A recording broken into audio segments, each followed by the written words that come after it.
Hi friends, welcome to ಸಬಾಜೋ ಕಲಾವಿದ. ಇವತ್ತಿನ ವಿಡಿಯೋದಲ್ಲಿ ನಾನು ನಿಮಗೆ ವಿಸಿಟಿಂಗ್ ಕಾರ್ಡ್ ಅಥವಾ ಬಿಸ್ನೆಸ್ ಕಾರ್ಡ್ ಡಿಸೈನ್ ಮಾಡೋದು ಯಾವ ರೀತಿ ಅಂತ ನಾನು ನಿಮಗೆ ತೋರಿಸ್ತಾ ಇದ್ದೀನಿ. ಬನ್ನಿ ವಿಡಿಯೋ ಕಡೆ ಹೋಗೋಣ.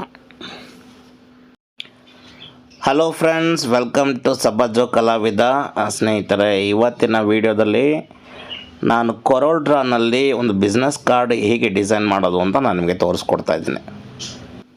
ನಾವು ಸ್ಟಾರ್ಟಿಂಗು ನ್ಯೂ ಫೈಲ್ ಕ್ರಿಯೇಟ್ ಮಾಡಬೇಕಾದ್ರೆ ನಮಗೆ ಪೇಜ್ ಮೆಷರ್ಮೆಂಟಲ್ಲಿ ತೋರಿಸ್ಬೇಕಾದ್ರೆ ಅದರ ನಾವು ಬಿಸ್ನೆಸ್ ಕಾರ್ಡ್ ಸೈಜ್ ಇರೋದನ್ನ ನಾವು ಸೆಲೆಕ್ಟ್ ಮಾಡ್ಕೊಂಡಾಗ ನಮಗೆ ಬಿಸ್ನೆಸ್ ಕಾರ್ಡ್ ಸೈಜು ಓಪನ್ ಆಗುತ್ತೆ. ಅದರ ಸೈಜ್ ಬಂದು ವಿಡ್ತ್ 3.5 ಇರಬೇಕು ಆ್ಯಂಡ್ ಹೈಟ್ 2 ಇಂಚಸ್ ಇರಬೇಕು. ನಾನು ಇವಾಗ ತಗೊಂಡಿರೋದು ಇಂಚಸ್, ಇದರಲ್ಲಿ ಸೆಂಟಿಮೀಟ್ರಲ್ಲಿದ್ದರೆ ನೀವು ಇದನ್ನು ಇಂಚಸ್ಗೆ ಕನ್ವರ್ಟ್ ಮಾಡಿಕೊಡಿ. ಆವಾಗ ಈ ರೀತಿ ಒಂದು ಪೇಜು ನಿಮಗೆ ಓಪನ್ ಆಗುತ್ತೆ. ಇವಾಗ ಇಲ್ಲಿ ಕೊಟ್ಟಿರೋಂಥ ಸೈಜ್ ಬಂದು ಬಿಸ್ನೆಸ್ ಕಾರ್ಡ್ಗೆ ಕರೆಕ್ಟಾಗಿರೋವಂಥ ಒಂದು ಮೆಷರ್ಮೆಂಟು, ಗೊತ್ತಾಯ್ತಲ್ವ. ನೆಕ್ಸ್ಟು ಈ 0ಇಂದ ಗ್ರಿಡ್ನ ನೀವು ಈ ಪಾಯಿಂಟ್ಗೆ, ಈ ಕಾರ್ನರ್ ಪಾಯಿಂಟ್ಗೆ ತಗೊಬಂದು ಇಟ್ಕೊಳ್ಳಿ. ಆವಾಗ ನಿಮಗೇನು ಅಂತಂದರೆ ಸ್ಟಾರ್ಟಿಂಗ್ ಪಾಯಿಂಟಿಂದ ನಿಮಗೆ 0ಇಂದ ತೋರಿಸುತ್ತೆ. ಆವಾಗ ನಿಮಗೆ ಕರೆಕ್ಟಾಗಿ ಒಂದು ಮೆಷರ್ಮೆಂಟ್ ಸಿಗುತ್ತೆ, ಇಲ್ಲಿಂದ ಗ್ರಿಡ್ ಸ್ಟಾರ್ಟ್ ಆಗಿದೆ ಅಂತ, ಗೊತ್ತಾಯ್ತಲ್ವ. ಇನ್ನೊಂದು ಇಂಪಾರ್ಟೆಂಟ್ ವಿಷಯ ಏನು ಅಂತ ಅಂದರೆ, ನೀವು ಏನೇ ಡಿಸೈನ್ ಮಾಡಿದ್ರು ಅಥವಾ ಅದರೊಳಗಡೆ ಏನಾದರೂ ಏನೇ ಟೈಪ್ ಮಾಡಿದ್ರು ನೀವು ಸುತ್ತಲೂ ಅದ್ರದ್ದು ಬಾರ್ಡರ್ಸ್ 0.5 ಗ್ರಿಡ್ನ ನೀವು ಹೊರಗಡೆ ಬಿಡಬೇಕಾಗುತ್ತೆ. ಅಂದರೆ ಅದರೊಳಗಡೆ ಬಾಕಿ ಒಳಗಡೆ ಇರೋಂಥ ಏರಿಯಾದಲ್ಲಿ ನೀವು ಮಾಡುವಂಥ ಡಿಸೈನ್ ಬರಬೇಕಾಗುತ್ತೆ. ಯಾಕಂದರೆ ನೀವು ಅದನ್ನು ಪ್ರಿಂಟೌಟ್ ಮಾಡಿ ಅದನ್ನು ಕಟ್ ಮಾಡಬೇಕಾದ್ರೆ ನಿಮಗೆ ಬಾರ್ಡ್ರಲ್ಲಿ ಸ್ವಲ್ಪ ಎಡ್ಜಸ್ ಎಲ್ಲ ನಿಮಗೆ ಕಟ್ ಆಗುತ್ತೆ. ಸೊ ನೀವು ಮಾಡಿರೋವಂಥ ಇಮೇಜಸ್ ಆಗಲಿ ಅಥವಾ ಟೈಪ್ ಮಾಡಿರೋವಂಥ ಮ್ಯಾಟರ್ಸ್ ಆಗಲಿ ಅದು ಕಟ್ ಆಗಬಾರ್ದು. ಅದಕ್ಕೋಸ್ಕರ 0.5 ಸುತ್ತಲೂ 0.5ನ ಬಿಟ್ಟು ನೀವು ಮಾಡಿ, ಗೊತ್ತಾಯ್ತಲ್ವಾ. ಸೊ ನೆಕ್ಸ್ಟ್ ಏನು ಮಾಡಿ ಅಂತಂದರೆ, ನಾನು ಇದಕ್ಕೆ ಕರೆಕ್ಟಾಗಿ ಒಂದು ರೆಕ್ಟ್ಯಾಂಗಲ್ ಟೂಲ್ಸ್ನ ತೊಗೊಂಡು ರೆಕ್ಟ್ಯಾಂಗಲ್ನ ನಾನು ಇದು ಬರ್ಕೊಳ್ತಾ ಇದ್ದೀನಿ. ಅದಾದಮೇಲೆ ಈ ರೆಕ್ಟ್ಯಾಂಗಲ್ಗೆ ನಾವು ಕಲರ್ ಫಿಲ್ ಮಾಡೋಣ. ಅದಕ್ಕೆ ಇಲ್ಲಿ ಗ್ರೇಡಿಯಂಟ್ ಇದನ್ನು ತಗೊಂಡು ಆಪ್ಷನ್ನ ತೊಗೊಂಡು ನಾನು ಇಲ್ಲಿ ಒಂದು ಗ್ರೇಡಿಯಂಟ್ ಕಲರ್ನ ಕೊಡ್ತಾ ಇದ್ದೀನಿ. ಸೊ ಇದ್ರಲ್ಲಿ ಇವಾಗ ಇಲ್ಲಿ ಬ್ಲ್ಯಾಕ್ ಆ್ಯಂಡ್ ವೈಟ್ ಶೇಡ್ ಇದೆ, ನಾನು ಇದಕ್ಕೆ ಕಲರ್ ಚೇಂಜ್ ಮಾಡ್ಕೊಳ್ತಾ ಇದ್ದೀನಿ. ಓಕೆ, ಈಗ ನೋಡಿ ನಾನು ಕಲರ್ ಚೇಂಜ್ ಮಾಡ್ಕೊಂಡಿದ್ದೀನಿ. ಇದಕ್ಕೆ ಬೇಬಿ ರೆಡ್ ಅಂತ ಹೇಳ್ತಾರೆ ಈ ಕಲರ್ಗೆ. ಸೊ ನನಗೆ ಇಷ್ಟ ಆಯಿತು, ನಾನು ಈ ಕಲರ್ನ ಇದನ್ನು ಚೇಂಜ್ ಮಾಡಿಕೊಂಡೆ. ನಾವಿನ್ನು ಇದನ್ನು ಯಾವ ಥರ ಬೇಕಾದರೂ ನಾವು ಇದನ್ನು ಡೈರೆಕ್ಷನ್ನ ನಾವು ಚೇಂಜ್ ಮಾಡ್ಕೋಬೋದು, ಗ್ರೇಡಿಯಂಟ್ನ, ಗೊತ್ತಾಯ್ತಲ್ವಾ. ನಿಮಗೆ ಕೆಳಗಡೆಯಿಂದ ಮೇಲ್ಕೆ ಇಲ್ಲ ಅಂದರೆ ವರ್ಟಿಕಲ್ ಆಗಿ ಬರಬೇಕಾದ್ರೆ ಆ ರೀತಿ ಆ ಆ್ಯಂಗಲ್ ಇಟ್ಟು ತಿರುಗಿಸಿದ್ರೆ ಸಾಕು, ನಮಗೆ ಅದರದ್ದು ಗ್ರೇಡಿಯಂಟ್ ಸ್ಟೈಲ್ಗಳು ಬೇರೆ ಬೇರೆ ಥರ ಬರುತ್ತೆ. ಸೊ ಗೊತ್ತಾಯ್ತಲ್ವಾ. ಸೊ ಇವಾಗ ಈ ರೀತಿ ಇರಲಿ. ನಾನು ಇವಾಗ ಇದನ್ನು ನೋಡಿ ಇನ್ನೇನು ಸ್ವಲ್ಪ ಈ ಕಡೆ ಉದ್ದ ಹೇಳಿದೆ, ಅವಾಗ ಸ್ವಲ್ಪ ಶೇಡ್ ಈ ಕಡೆ ಜಾಸ್ತಿ ಆಯಿತು. ಇನ್ನೊಂದು ಸ್ವಲ್ಪ ಹಿಂದೆ ಇಟ್ಟರೆ ಆ ಶೇಡ್ ಇನ್ನೊಂದು ಸ್ವಲ್ಪ ಅರ್ಧ ಆಗುತ್ತೆ. ಸೊ ಈ ರೀತಿ ಗೊತ್ತಾಯ್ತಲ್ವ. ನಮಗೆ ಯಾವ ರೀತಿ ಬೇಕೋ ಆ ರೀತಿ ನಾವು ಇದರಲ್ಲಿ ಗ್ರೇಡಿಯಂಟ್ಸ್ನ ಅಡ್ಜಸ್ಟ್ ಮಾಡಿ ಇಟ್ಕೋಬೋದು. ಈಗ ನಾವು ಈ ಪೇಜ್ ಒಳಗಡೆ ಡಿಸೈನ್ ಮಾಡೋಣ. ಅದಕ್ಕೆ ನಾನು ಫಸ್ಟು ರೆಕ್ಟ್ಯಾಂಗಲ್ ಟೂಲ್ ತೊಗೊಂಡು ನಾನು ಒಂದು ರೆಕ್ಟ್ಯಾಂಗಲ್ ಡ್ರಾ ಮಾಡ್ಕೊಳ್ತಾ ಇದ್ದೀನಿ. ಸೊ ನೆಕ್ಸ್ಟು ಆ ಒಳಗಡೆ ಇರೋಂಥ ಪಾಯಿಂಟ್ನ ನಾವು ಇನ್ನು ಸ್ವಲ್ಪ ಡ್ರ್ಯಾಗ್ ಮಾಡಿದ್ರೆ ನಮಗೆ ಆ ಎಡ್ಜಸ್ ಕರ್ವ್ ಆಗಿ ಬರುತ್ತೆ, ಗೊತ್ತಾಯ್ತಲ್ಲ. ನಾನು ಈ ಥರ ಕರ್ವ್ ಮಾಡ್ಕೊಂಡು ಇದನ್ನು ಸ್ವಲ್ಪ ಏನು ಮಾಡೋಣ, ರೋಟೇಟ್ ಮಾಡೋದಕ್ಕೆ ಅದ್ರ ಮೇಲೆ ಡಬಲ್ ಕ್ಲಿಕ್ ಮಾಡಿದ್ರೆ ರೋಟೇಟ್ ಆಪ್ಷನ್ಸ್ ಬರುತ್ತೆ. ಅದಾದಮೇಲೆ ಅದನ್ನು ರೋಟೇಟ್ ಮಾಡ್ಕೋಬೋದು. ಸೊ ನಾನು ಈ ಕಾರ್ನರಲ್ಲಿ ಇಟ್ಕೊಳ್ತೀನಿ ಇದನ್ನು, ಓಕೆನಾ. ಕಾರ್ನರಲ್ಲಿ ಇಟ್ಕೊಳ್ತಾ ಇದ್ದೀನಿ. ಇವಾಗ ನೀವು ಈ ರೆಕ್ಟ್ಯಾಂಗಲ್ ಒಳಗಡೆ ನಮಗೆ ಬೇಕಾಗಿರುವಂಥ ಇಮೇಜಸ್ಗಳು ಹಾಕ್ಬೋದು. ಅಂದರೆ ನೀವು ಯಾವ ರಿಲೇಟೆಡ್ ಬಿಸ್ನೆಸ್ ಕಾರ್ಡ್ ಮಾಡ್ತಾಯಿದ್ರೆ ಆ ಬಿಸ್ನೆಸ್ಗೆ ರಿಲೇಟೆಡ್ ಆಗಿರುವಂಥ ಇಮೇಜಸ್ಗಳನ್ನ ನೀವು ಈ ಸ್ಕ್ವೇರ್ನಲ್ಲಿ ಹಾಕ್ಬೋದು, ಹಾಗೆ ಡಿಸೈನ್ ಮಾಡ್ಬೋದು. ಫಾರ್ ಎಕ್ಸಾಂಪಲ್ ನಾನು ಇವಾಗ ಒಂದು ಬೇಕ್ರಿದು ವಿಸಿಟಿಂಗ್ ಕಾರ್ಡು ಮಾಡ್ತಾಯಿದ್ದೀನಿ. ಸೊ ಬೇಕ್ರಿಗೆ ಸಂಬಂಧಪಡುವಂಥ ಕೆಲವೊಂದು ಇಮೇಜಸ್ಗಳನ್ನ ಅದರಲ್ಲಿ ಹಾಕಿ ಡಿಸೈನ್ ಮಾಡ್ತೀನಿ. ಅಂದರೆ ಏನಿರುತ್ತೆ, ಒಂದು ಸ್ವೀಟ್ಸು, ಚಾಟ್ಸು, ಈ ರೀತಿ ಇರುವಂಥ ಒಂದು ಇಮೇಜಸ್ಗಳನ್ನ ಅದರಲ್ಲಿ ಹಾಕಿ ಡಿಸೈನ್ ಮಾಡ್ಬೋದು. ಸೊ ಅದಕ್ಕೋಸ್ಕರ ನಾನು ಇವಾಗ ಅದೊಂದು ರೆಕ್ಟ್ಯಾಂಗಲ್ ತೊಗೊಂಡೆ. ಸೊ ನೆಕ್ಸ್ಟು ಈ ರೆಕ್ಟ್ಯಾಂಗಲ್ನೇ ನಾನು ಇನ್ನೊಂದು ಕಾಪಿ ತೊಗೊಂಡೆ. Ctrl+C Ctrl+V ಮಾಡಿದ್ರೆ ಕಾಪಿ ಬರುತ್ತೆ. ಸೊ ಕಾಪಿ ಪೇಸ್ಟ್ ಮಾಡಿದಂಥ ರೆಕ್ಟ್ಯಾಂಗಲ್ನ ನಾನು ಇಲ್ಲಿ ಕೆಳಗಡೆ ತಗೊಳ್ತೀನಿ. ಓಕೆ. ಸೊ ಇದನ್ನೇ ಇನ್ನೊಂದು ಕಾಪಿ ತಗೊಳ್ತೀನಿ. ಇದನ್ನೇ ಇನ್ನೊಂದು ಕಾಪಿ ತಗೊಂಡು ಅದನ್ನು ಈ ಕಡೆ ಪಕ್ಕದಲ್ಲಿ ಇಟ್ಕೊಳ್ತೀನಿ ನಾನು. So copy paste Ctrl+C Ctrl+V ಗೊತ್ತಲ್ವಾ. ಓಕೆ, ಮತ್ತು ಇದನ್ನೇ ಇನ್ನೊಂದು ಕಾಪಿ ತಗೊಂಡು Ctrl+C Ctrl+V. ಓಕೆ, ಇದನ್ನು ಇನ್ನೊಂದು ಕಾಪಿ ತೊಗೊಂಡು ನಾನು ಇಲ್ಲಿ ಕೆಳಗಡೆ ಇಟ್ಕೊಳ್ತೀನಿ. ಓಕೆ, ಸರಿ. ಈಗ ನಾವು ನೆಕ್ಸ್ಟ್ ಏನು ಮಾಡೋಣ, ಈ ಕ್ರಿಯೇಟ್ ಮಾಡಿರೋವಂಥ ಎಲ್ಲ ಸ್ಕ್ವೇರ್ಸನ್ನು ನಾವು ಇಮೇಜ್ ಅಪ್ಲೋಡ್ ಮಾಡೋಣ. ಅದಕ್ಕೆ ಫೈಲ್ ಮೆನುಗೆ ಹೋಗಿ ಇಂಪೋರ್ಟ್ ಅಂತ ಬರುತ್ತೆ. ಫೈಲ್ ಮೆನುನಲ್ಲಿ ಇಂಪೋರ್ಟ್ ಆಪ್ಷನಲ್ಲಿ ಓದಿದ್ರೆ ನಿಮ್ಮದು ಇಲ್ಲಿ ನೀವು ಇಮೇಜಸ್ ಎಲ್ಲಿಟ್ಟಿದ್ದೀರಾ ಆ ಫೈಲಲ್ಲಿ ಹೋಗಿ ಅಲ್ಲಿಂದ ಫೈಲ್ನ ನೀವು ಇಂಪೋರ್ಟ್ ಮಾಡ್ಕೋಬೇಕಾಗುತ್ತೆ. ಗೊತ್ತಾಯ್ತಲ್ವಾ? ಸೊ ನಾನು ಇವಾಗ ಇಲ್ಲಿ ಇಂಪೋರ್ಟ್ ಮಾಡ್ಕೊಳ್ತಾ ಇದ್ದೀನಿ. ನಾನು ಫೈಲ್ ಮೆನುನಲ್ಲಿ ಹೋಗಿದ್ದ ಆಪ್ಷನ್ಸ್ ಯಾಕೋ ತೋರಿಸ್ತಾ ಇಲ್ಲ. ಸೊ ಓಕೆ, ನೀವು ಫೈಲ್ ಮೆನುಗೆ ಹೋದರೆ ನಿಮ್ಗೆ ಗೊತ್ತಾಯ್ತಲ್ವ? ಅದರಲ್ಲಿ ಇಂಪೋರ್ಟ್ ಅನ್ನೋ ಆಪ್ಷನ್ ಇರುತ್ತೆ. ಅಲ್ಲಿ ಹೋಗಿ ನೀವು ಎಲ್ಲಿ ಫೈಲ್ ಇಟ್ಟಿದ್ರೆ ಆ ಫೋಲ್ಡರ್ನ ಓಪನ್ ಮಾಡ್ಕೊಂಡು ಅಲ್ಲಿಂದ ಇಮೇಜ್ನ ಅಪ್ಲೋಡ್ ಮಾಡ್ಕೊಳ್ಳಿ. ಸೊ ಇವಾಗ ನಾನು ಈ ಸ್ಯಾಂಡ್ವಿಚ್ದು ಇಮೇಜ್ನ ಅಪ್ಲೋಡ್ ಮಾಡಿದ್ದೀನಿ. ಇದನ್ನು ನಾವು ಡ್ರಾ ಮಾಡಿರುವಂಥ ರೆಕ್ಟ್ಯಾಂಗಲಲ್ಲಿ ಕರೆಕ್ಟಾಗಿ ಕೂರಿಸೋಣ, ಓಕೆನಾ? ಸೊ ಈ ಪಿಕ್ಚರ್ ಬ್ಯಾಕ್ಗ್ರೌಂಡ್ ವೈಟ್ ಇರೋದ್ರಿಂದ ನಾನು ಈ ರೆಕ್ಟ್ಯಾಂಗಲ್ಗೂ ಕಲರ್ನ ನಾನು ವೈಟ್ ಮಾಡ್ತಾಯಿದ್ದೀನಿ. ಓಕೆ, ಸೊ ಇವಾಗ ನೆಕ್ಸ್ಟು ಅದ್ರ ಮೇಲ್ಗಡೆ ಕರೆಕ್ಟಾಗಿ ಇಟ್ಟು ಸ್ವಲ್ಪ ಝೂಮ್ ಮಾಡಿ, ಅಂದರೆ ಸ್ವಲ್ಪ ಅದಕ್ಕೆ ಅಡ್ಜಸ್ಟ್ ಮಾಡಿ ಪಿಕ್ಚರ್ ಕಾಣೋ ಥರ, ಅಂದರೆ ನಾವು ಆ ರೆಕ್ಟ್ಯಾಂಗಲ್ ನಾವು ಯಾವ ಶೇಪಲ್ಲಿ ಇದ್ದೀವೋ ಅದೇ ಶೇಪಲ್ಲಿ ಬರಬೇಕು, ಅದಕ್ಕೆ ಗೊತ್ತಾಯ್ತಲ್ವ? ಸೊ ಅದು ಥರ ಅಡ್ಜಸ್ಟ್ ಮಾಡಿ ಕೂರಿಸಿ ಫಸ್ಟು ಬ್ಯಾಕ್ಗ್ರೌಂಡ್ ಸೆಲೆಕ್ಟ್ ಮಾಡಿ, ಆಮೇಲೆ ಫಾರ್ಗ್ರೌಂಡ್ ಸೆಲೆಕ್ಟ್ ಮಾಡಿ, ನೆಕ್ಸ್ಟು ಇಂಟರ್ಸೆಕ್ಟ್ ಕೊಡಿ. ಇಲ್ಲಿ ಇಂಟರ್ಸೆಕ್ಟ್ ಅಂತ ಒಂದು ಆಪ್ಷನ್ ಇದೆ ನೋಡಿ. ಈ ಇಂಟರ್ಸೆಕ್ಟ್ನ ಕ್ಲಿಕ್ ಮಾಡಿದಾಗ ನಮಗೆ ಆ ಇಮೇಜು ನಾವು ಡ್ರಾ ಮಾಡಿರುವಂಥ ರೆಕ್ಟ್ಯಾಂಗಲ್ ಶೇಪ್ಗೆ ಕಟ್ಟಾಗಿ ಬರುತ್ತೆ, ಓಕೆನಾ?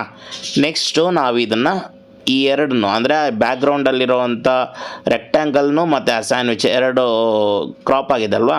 ಸೊ ಅದನ್ನು ನಾವು ಒಂದು ಗ್ರೂಪ್ ಮಾಡಬೇಕಾಗುತ್ತೆ. ಸೊ ಬ್ಯಾಕ್ಗ್ರೌಂಡ್ ಸೆಲೆಕ್ಟ್ ಮಾಡಿ, ನೆಕ್ಸ್ಟು ಮುಂದೆ ಇರೋವಂಥ ಫೋಟೋ ಸೆಲೆಕ್ಟ್ ಮಾಡಿ, ರೈಟ್ ಕ್ಲಿಕ್ ಮಾಡಿ, ಗ್ರೂಪ್ ಅನ್ನೋ ಅಂಥ ಆಪ್ಷನ್ ಬರುತ್ತೆ, ಅದನ್ನು ಕ್ಲಿಕ್ ಮಾಡಿ. ಸೊ ಗ್ರೂಪ್ ಆಯಿತು, ಓಕೆನಾ? ಸೊ ನೆಕ್ಸ್ಟು ನಾವು ವಿಸಿಟಿಂಗ್ ಕಾರ್ಡ್ದು ರೆಕ್ಟ್ಯಾಂಗಲ್ ಇದಲ್ವಾ, ಇದನ್ನು ಇಂಟರ್ಸೆಕ್ಟ್ ಮಾಡಬೇಕಾಗುತ್ತೆ. ಅದಕ್ಕೆ ಬ್ಯಾಕ್ಗ್ರೌಂಡಲ್ಲಿರೋ ವಿಸಿಟಿಂಗ್ ಕಾರ್ಡ್ನ ಕ್ಲಿಕ್ ಮಾಡಿ, ಸೊ ಮುಂದ್ಗಡೆ ಇರೋವಂಥ ಸ್ಯಾಂಡ್ವಿಚ್ದು ರೆಕ್ಟ್ಯಾಂಗಲ್ನ ಕ್ಲಿಕ್ ಮಾಡಿ, ಅಲ್ಲಿ ಇಂಟರ್ಸೆಕ್ಟ್ ಅನ್ನೋ ಒಂದು ಆಪ್ಷನ್ ಮೇಲೆ ಕ್ಲಿಕ್ ಮಾಡಿದಾಗ ನಮಗೆ ಅದನ್ನು ಸಪ್ರೇಟ್ ಮಾಡಿದ್ರೆ ನೋಡಿ, ನಮಗೆ ಆ ರೆಕ್ಟ್ಯಾಂಗಲ್ ಶೇಪ್ ಏನಿದೆ ಕಾರ್ಡ್ದು, ಆ ಕಾರ್ಡಲ್ಲಿ ಬರುತ್ತೆ, ಆ ಕಾರ್ಡ್ಗೆ ಇಂಟರ್ಸೆಕ್ಟ್ ಆಗುತ್ತೆ, ಗೊತ್ತಾಯ್ತಲ್ವಾ? ಸೊ ಇದೇ ಥರನೇ ನಾವು ಈ ಬಾಕಿ ಇರೋವಂಥ ರೆಕ್ಟ್ಯಾಂಗಲ್ಸ್ಗೂ ಇಮೇಜಸ್ ಅಪ್ಲೈ ಮಾಡೋಣ. ನೆಕ್ಸ್ಟು ಇಲ್ಲಿ ಕೆಳಗಡೆ ಇರೋವಂಥ ಒಂದು ರೆಕ್ಟ್ಯಾಂಗಲ್ಗೂ ನಾವು ಈ ಸ್ಯಾಂಡ್ವಿಚ್ ಫೋಟೋನೇ ಹಾಕೋಣ, ಓಕೆನಾ? ಸೊ ಅದಕ್ಕೆ ನಾನು ಸ್ಯಾಂಡ್ವಿಚ್ ಫೋಟೋನ ಕ್ಲಿಕ್ ಮಾಡಿ ಇಲ್ಲಿ ತಗೊಬರ್ತೀನಿ. ಸೇಮ್ ಪ್ರೋಸೆಸ್ಸು ಅದೇ ಥರನೇ ಮಾಡೋಣ, ಓಕೆನಾ? ಸೊ ನಾನು ಈ ಸ್ಯಾಂಡ್ವಿಚ್ ಫೋಟೋನ ಇಲ್ಲಿ ಇಟ್ಟು ಅದನ್ನೊಂದು ಸ್ವಲ್ಪ ಅಡ್ಜಸ್ಟ್ ಮಾಡಿದೆ. ರೆಕ್ಟ್ಯಾಂಗಲ್ಗೆ ಸ್ವಲ್ಪ ದೊಡ್ಡದಾಗಿ ಕಾಣಬೇಕಲ್ವ? ಬೇಕಾದ್ರೆ ನೀವು ರೊಟೇಟ್ ಮಾಡಿದ್ರೆ ರೊಟೇಟ್ ಮಾಡ್ಕೋಬೋದು, ಆಯಿತಾ? ಸೊ ನಂಗೆ ರೊಟೇಟ್ ಬೇಡ, ಹಂಗೆ ಇರಲಿ. ಸ್ವಲ್ಪ ಮಾಡಿ ಅದು ಬ್ಯಾಕ್ಗ್ರೌಂಡ್ ನಾನು ವೈಟ್ ಮಾಡ್ಕೊಳ್ತೀನಿ, okay? Next background rectangle select ಮಾಡಿ, ಪಿಕ್ಚರ್ ಸೆಲೆಕ್ಟ್ ಮಾಡಿ, ಮೇಲ್ಗಡೆ ಇಂಟರ್ಸೆಕ್ಟ್ ಕೊಟ್ಟಾಗ ನಮಗೆ ಆ ರೆಕ್ಟ್ಯಾಂಗಲ್ ಶೇಪಲ್ಲಿ ಒಳಗಡೆ ಇಂಟರ್ಸೆಕ್ಟ್ ಆಗಿದೆ, ಓಕೆ? ನಾವು ಅದನ್ನು ತೆಗೆದು ಸಪ್ರೇಟಾಗಿಟ್ಟಾಗ ನಮಗೆ ಗೊತ್ತಾಯ್ತಲ್ವಾ? ನೆಕ್ಸ್ಟ್ ಕಾರ್ಡ್ ಒಳಗಡೆ ನಾವು ಈ ಪಿಕ್ಚರ್ನ ಇಂಟರ್ಸೆಕ್ಟ್ ಮಾಡಬೇಕಾಗತ್ತೆ.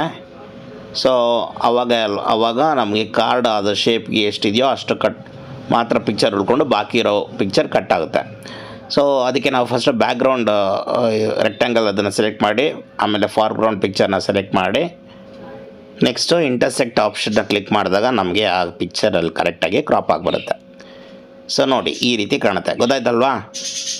ಸೊ ಇನ್ನು ಎರಡು ಸ್ಕ್ವೇರ್ಸ್ ಇದೆ, ರೆಕ್ಟ್ಯಾಂಗಲ್ಸ್ ಇದೆ. ಸೊ ಇದಕ್ಕೂ ನಾವು ಇಮೇಜ್ ಅಪ್ಲೈ ಮಾಡೋಣ, ಸೇಮ್ ಪ್ರೋಸೆಸ್ಸು. ನಾವು ಇದಕ್ಕೆ ಬೇರೆ ಇಮೇಜಸ್ ಹಾಕೋಣ, ಬೇರೆ ಇಮೇಜಸ್ನ ನಾವು ಇಂಪೋರ್ಟ್ ಮಾಡ್ಕೊಳ್ಳೋಣ. ಡಿಯರ್ ಫ್ರೆಂಡ್ಸ್, ನನಗೆ ಇದರಲ್ಲಿ ಇಂಪೋರ್ಟ್ ಮಾಡ್ಕೊಳ್ಳೋವಂಥ ಆಪ್ಷನ್ ರೆಕಾರ್ಡ್ ಆಗ್ತಾಯಿಲ್ಲ. ಸೊ ಏನಿಲ್ಲ, ಫೈಲ್ ಮೆನುಗೆ ಹೋಗಿ ಇಂಪೋರ್ಟ್ ಅನ್ನೋ ಆಪ್ಷನ್ಗೆ ಹೋದರೆ ನೀವು ಇಟ್ಟಿರೋವಂಥ ಫೈಲಲ್ಲಿ ಯಾವ ಫೈಲಲ್ಲಿ ಇಮೇಜ್ ಇದೆಯೋ ಅಲ್ಲಿ ಇದನ್ನು ಕ್ಲಿಕ್ ಮಾಡಿ ಇಂಪೋರ್ಟ್ ಅಂತ ಕೊಟ್ಟರೆ ನಿಮಗೆ ಅದು ಈ ಸ್ಕ್ರೀನ್ ಮೇಲೆ ಬರುತ್ತೆ.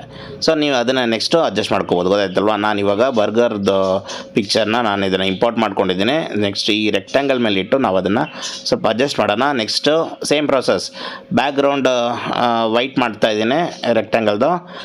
ಬ್ಯಾಕ್ಗ್ರೌಂಡ್ ವೈಟ್ ಮಾಡಿ ಅದನ್ನು ಬ್ಯಾಕ್ಗ್ರೌಂಡ್ ಸೆಲೆಕ್ಟ್ ಮಾಡಿ, ಮುಂದ್ಗಡೆ ಪಿಕ್ಚರ್ ಇಮೇಜ್ನ ಸೆಲೆಕ್ಟ್ ಮಾಡಿ, ನೆಕ್ಸ್ಟು ಇಂಟರ್ಸೆಕ್ಟ್ ಆಪ್ಷನ್ನ ಕ್ಲಿಕ್ ಮಾಡಿದ್ರೆ ನನಗೆ ಆ ಇಮೇಜ್ ಆ ರೆಕ್ಟ್ಯಾಂಗಲ್ ಒಳಗಡೆ ಕೂತ್ಕೊಳ್ಳುತ್ತೆ, ಮೀನ್ಸ್ ಕ್ರಾಪ್ ಆಗಿ ಬರುತ್ತೆ. ನೋಡಿ, ಇವಾಗ ಈ ಥರ ಬಂತು, ಗೊತ್ತಾಯ್ತಲ್ವಾ? ನಾವು ಮೊದಲು ಮಾಡಿದ್ವಲ್ಲ ಅದೇ ಪ್ರೋಸೆಸ್ಸೇ. ಸೊ ಇನ್ನೂ ಒಂದು ರೆಕ್ಟ್ಯಾಂಗಲ್ ಇದೆ, ಅದಕ್ಕೂ ಬೇರೆ ಇಮೇಜಸ್ ಹಾಕೋಣ. ನಾನು ಇಮೇಜಸ್ನ ಇಂಪೋರ್ಟ್ ಮಾಡ್ಕೊಳ್ತೀನಿ. Go to file menu and click import, select the folder, select the file and select the photo and import. Okay, ಈಗ ನಾನು ಈ ಚಾಕೋ ಮಿಲ್ಕ್ ಶೇಕ್ದು ಫೋಟೋಸ್ನ ನಾನು ಅಪ್ಲೋಡ್ ಮಾಡ್ತಾಯಿದ್ದೀನಿ.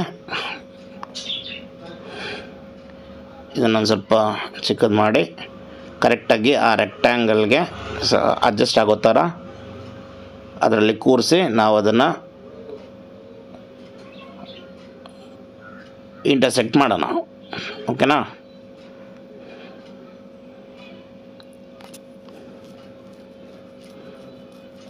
ಸೊ ಇಂಟರ್ಸೆಕ್ಟ್ ಮಾಡೋದಕ್ಕೆ first select the background and next select the foreground, then click intersect. ಆಮೇಲೆ ಅದನ್ನು ಆ ಫೋಟೋನ ಡ್ರ್ಯಾಗ್ ಮಾಡಿ ಸೈಡ್ಗೆ ಇಟ್ಟಾಗ ನಮಗೆ ಕ್ರಾಪ್ ಆಗಿರೋದು ಗೊತ್ತಾಗುತ್ತೆ. ಕ್ರಾಪ್ ಆಗಿದೆ ಅಲ್ವಾ? ಓಕೆ. ಈಗ ನಾವು ವಿಸಿಟಿಂಗ್ ಕಾರ್ಡ್ಗೆ ಕರೆಕ್ಟಾಗಿ ಇಂಟರ್ಸೆಕ್ಟ್ ಮಾಡಬೇಕು. ಅದಕ್ಕೆ ನಾವು ವಿಸಿಟಿಂಗ್ ಕಾರ್ಡ್ನ ಫಸ್ಟ್ ಸೆಲೆಕ್ಟ್ ಮಾಡಿ, ಆಮೇಲೆ ಪಿಕ್ಚರ್ನ ಸೆಲೆಕ್ಟ್ ಮಾಡಿ, ನೆಕ್ಸ್ಟು ಇಂಟರ್ಸೆಕ್ಟ್ ಕ್ಲಿಕ್ ಮಾಡಿದಾಗ ನಮಗೆ ಫೋಟೋ ಅದಂತೆ ಸೈಡ್ಗೆ ಇಟ್ಟಾಗ ನಮಗೆ ಗೊತ್ತಾಗುತ್ತೆ ಅದು ಶೇಪಿಗೆ ಕರೆಕ್ಟಾಗಿ ಪಿಕ್ಚರ್ ಕೂತ್ಕೊಂಡಿದೆ. ಆಯ್ತಲ್ವಾ? ಸೊ ಇಷ್ಟು ನಾವು ವಿಸಿಟಿಂಗ್ ಕಾರ್ಡ್ದು ಬೇಸಿಕ್ ಡಿಸೈನ್ ಮಾಡಿದ್ದೀವಿ. ಓಕೆನಾ? ಸೊ ಇವಾಗ ನೆಕ್ಸ್ಟು ಬೇಕ್ರಿದು ನೇಮ್ ಕೊಡಬೇಕಾಗುತ್ತೆ, ಅಡ್ರೆಸ್ಸು, ಆಮೇಲೆ ಫೋನ್ ನಂಬರ್, ಕಾಂಟ್ಯಾಕ್ಟ್ ನಂಬರ್ಸ್, ಈ ಥರದ್ದೆಲ್ಲ ಇನ್ಫಾರ್ಮೇಷನ್ ಫಿಲ್ ಮಾಡಬೇಕಾಗುತ್ತೆ. ಸೊ ಇವಾಗ ಇದನ್ನೆಲ್ಲ ಡಿಲೀಟ್ ಮಾಡಿಬಿಡೋಣ, ಸೈಡಲ್ಲಿರೋದೆಲ್ಲ. ಸೊ ನೆಕ್ಸ್ಟು ಇಲ್ಲಿ ಟೂಲ್ ಬಾರಲ್ಲಿ ಬೆಸಲ್ ಟೂಲ್ ಅಂತ ಒಂದು ಬರುತ್ತೆ. ಸೊ ಓಕೆ, ಆ ಬೆಸಲ್ ಟೂಲ್ನ ತೊಗೊಂಡು ನಾವು ಇವಾಗ ಡಿಸೈನ್ ಮಾಡುವ. ಸೊ ನಾನು ಬೆಸಲ್ ಟೂಲ್ ತೊಗೊಂಡಿದ್ದೀನಿ. ತೊಗೊಂಡು ಇಲ್ಲೊಂದು ಪಾಯಿಂಟು, ಇಲ್ಲಿ ಮಿಡಲ್ ನೋಡಿಕೊಂಡ್ರೆ ಇಲ್ಲೊಂದು ಪಾಯಿಂಟು. ಓಕೆ, ಮತ್ತೆ ಮೇಲೆ ಹೋಗಿ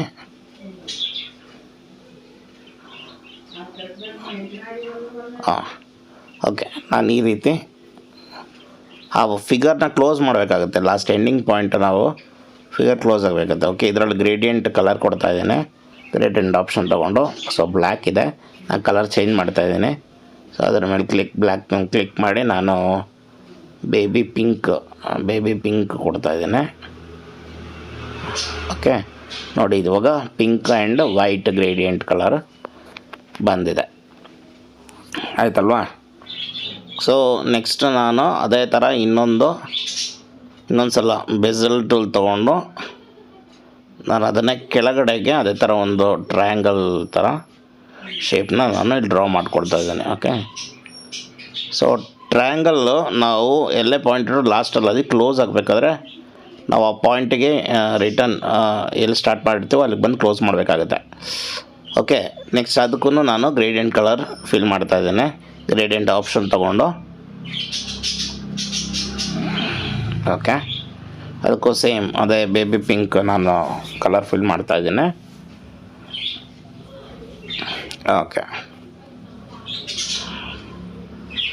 ಓಕೆ ಆಯ್ತಲ್ವಾ? So next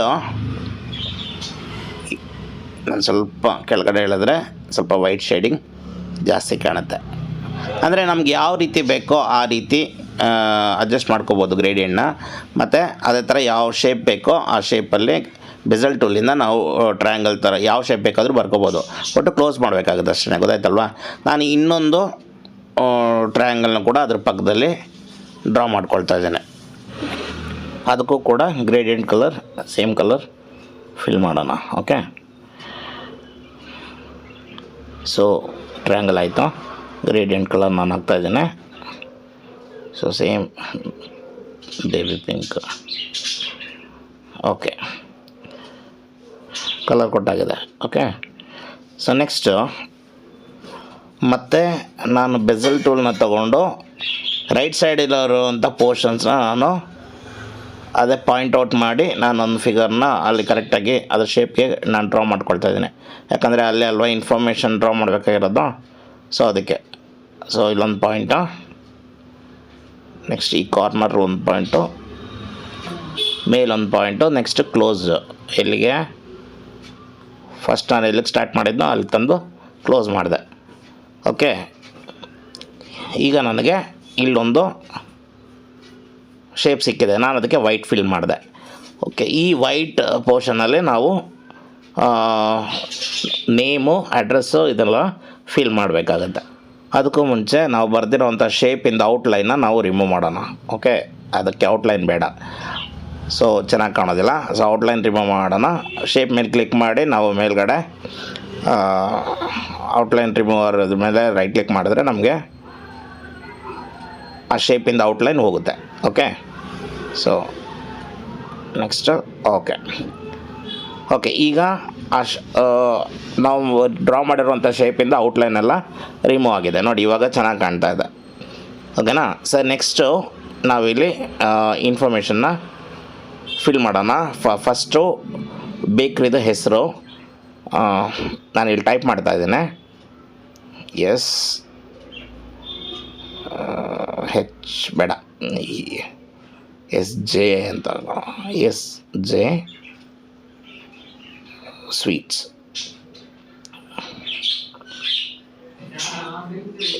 okay, SJ sweets ನಾನು ಇದಕ್ಕೆ ಸೆಲೆಕ್ಟ್ ಮಾಡಿ ಫಾಂಟ್ ಸ್ಟೈಲು ಚೇಂಜ್ ಮಾಡೋಣ. ಫಾಂಟ್ ಮೆನು ಬಾರ್ನಲ್ಲಿ ಇರುತ್ತೆ, ಫಾಂಟ್ ಸ್ಟೈಲು ಚೇಂಜ್ ಮಾಡಿದೆ. ಸೊ ಅದಕ್ಕೆ ಕಲರ್ ನಾನು ಡಾರ್ಕ್ ಪಿಂಕ್ ಕೊಡ್ತಾ ಇದ್ದೀನಿ, ಬಿಕಾಸ್ ಈ ಲೈಟ್ ಪಿಂಕ್ಗೆ ಡಾರ್ಕ್ ಪಿಂಕ್ ಚೆನ್ನಾಗಿ ಕಾಣುತ್ತೆ. ಸೊ ನಾನು ಡಾರ್ಕ್ ಪಿಂಕ್ ಕೊಟ್ಟೆ. ಈಗ ನಾವು ಅಲ್ಲಿ ಅಡ್ಜಸ್ಟ್ ಮಾಡೋಣ. ಓಕೆ, ಸ್ವಲ್ಪ ಚಿಕ್ಕದು ಮಾಡಿ ಸೈಜ್ನ ನಾನು ಅಲ್ಲಿ ಇಡ್ತಾಯಿದ್ದೀನಿ, SJ ಸ್ವೀಟ್ಸ್. ಓಕೆ, ಸೊ ಇದೇ ಥರ ನಮಗೆ ಬೇಕಾಗಿರೋವಂಥ ಹೆಸರು ಕೊಟ್ಟು ನಾವು ಅದರ ಕೆಳಗಡೆ ಇನ್ಫಾರ್ಮೇಷನ್ನ ಫಿಲ್ ಮಾಡ್ಬೋದು. ಕಾಂಟ್ಯಾಕ್ಟ್ ನಂಬರ್ಸು ಆ್ಯಂಡ್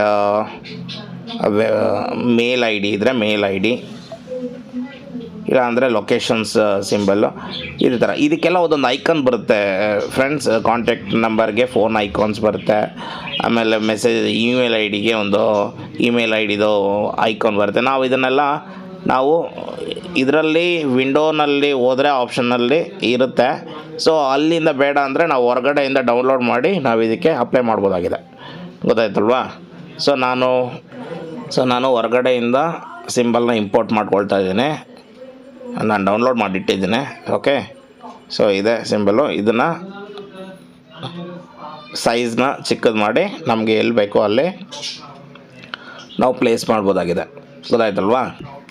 ಸೊ ಇದೇ ಥರ ನೆಕ್ಸ್ಟು ಇಮೇಲ್ ಐಡಿದನ್ನು ಸಿಂಬಲ್ ನಾನು ಇಂಪೋರ್ಟ್ ಮಾಡ್ಕೊಳ್ತೇನೆ. ಓಕೆ, ಅದನ್ನು ಅದೇ ಥರ ಸೈಜ್ ಅಡ್ಜಸ್ಟ್ ಮಾಡಿ ನಮಗೆ ಬೇಕಾಗಿರೋವಂಥ ಕಡೆ ನಾವು ಪ್ಲೇಸ್ ಮಾಡ್ಬೋದು.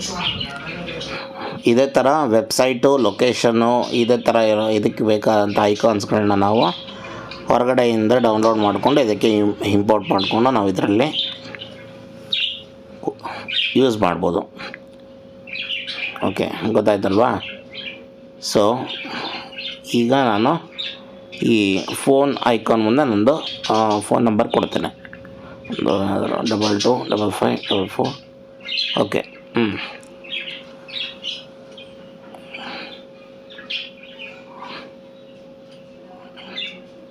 ಓಕೆ, ಅದನ್ನು ನಾವು ಸೈಜ್ನ ನಮ್ಗೆ ಎಷ್ಟು ಬೇಕೋ ಅದನ್ನು ಅಡ್ಜಸ್ಟ್ ಮಾಡಿಕೊಂಡು ಇಡ್ಬೋದು. ಯಾವಾಗಲೂ ಅಷ್ಟೇ ವಿಸಿಟಿಂಗ್ ಕಾರ್ಡಲ್ಲಿ ಫಾಂಟ್ ಸೈಜು 10 ಮೇಲಿದ್ದರೆ ಚೆನ್ನಾಗಿರುತ್ತೆ. 10 ಇಲ್ಲಾಂದರೆ 10 ಮೇಲಿರಬೇಕು, ಇಲ್ಲಾಂದರೆ ತೀರಾ ಒಂಥರ ಪ್ರಿಂಟ್ ಹೊಡೆದು ಬರಬೇಕು, ಪ್ರಿಂಟ್ ಮಾಡಿ ಬರಬೇಕಾದ್ರೆ ತುಂಬ ಚಿಕ್ಕದಾಗಿ ಕಾಣುತ್ತೆ.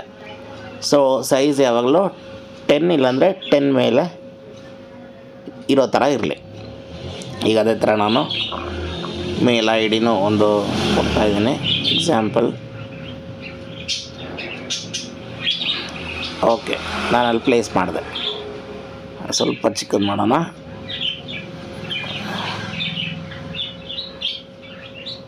ಗೊತ್ತಾಯ್ತಲ್ವಾ?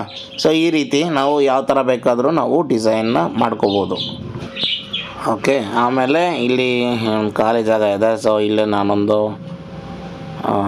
QR ಕೋಡ್ನ ಹಾಕ್ತೇನೆ.